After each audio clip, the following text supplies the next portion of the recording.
বিয়ের দিন এরকম করতেছে না, আমি তো যখন আমার মনে আসলে পাশেই আসবে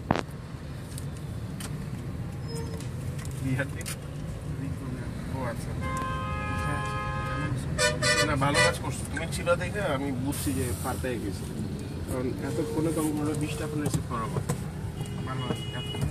আর যে ড্রাইভ করলো আমি আর আসিফ তো একজনের চেহারা দেখতে দেখতে টায়ার্ড হয়ে গেলাম। বাস হইছে হইছে কি বাস মানে গাড়ি, গরু গাড়ি চালাইছে।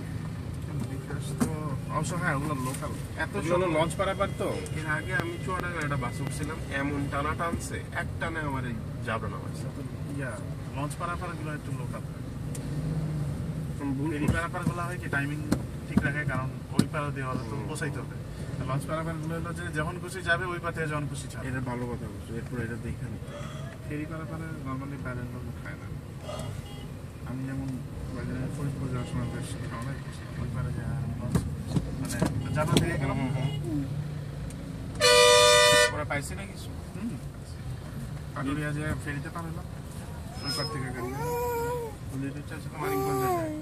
তো উনি এসি একটা বাসে সিস্টেম কোনোটা হবে, আমরা বলছি তুমি এসিতে ট্রাই করো। তো আসিফের আমি ফার্স্ট এসিতে ট্রাই করছি, আমরা ওটাই নিলাম, পাততেই দিন 200 টাকা 150 টাকা নিয়ে যাবো আরাম করে তো যাওয়া। সিএনজি তো ভাড়া যায় 200 টাকা ঢাকায়। মানিকগঞ্জ যাওয়ার জন্য